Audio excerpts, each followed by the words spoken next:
Bonjour, alors il y a quelques jours j'ai fait une vidéo sur l'arbre de la connaissance du bien et du mal que l'on trouve dans le livre de la Genèse, le deuxième récit.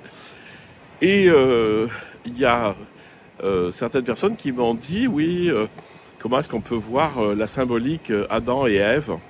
Alors, il est évident que c'est pas une histoire de culpabilité générale des femmes qui ont mis les hommes en mauvaise posture avec cette histoire. Ça, c'est quand on prend le texte au premier degré. Il faut bien lire les deux textes de la Genèse parce que cette création du monde, il y a deux récits qui ne sont pas de la même époque.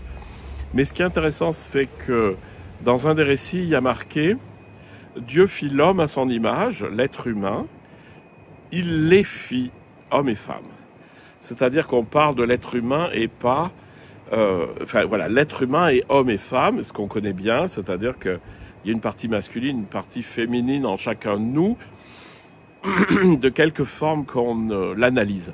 Par contre, ce qui est vraiment intéressant, c'est l'analyse de Maître Eckhart, qui lui voit évidemment le masculin et le féminin en nous, l'homme et la femme en nous, comme deux instances intérieures.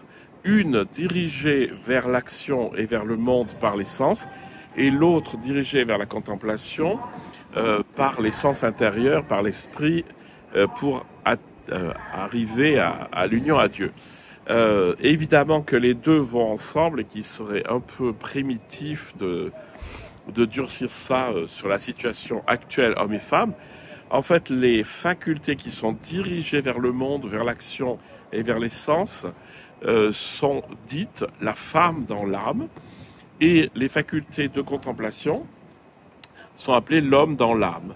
Mais vous imaginez bien que l'un ne peut pas aller sans l'autre et que ça serait un petit peu bête d'en faire une distinction genrée.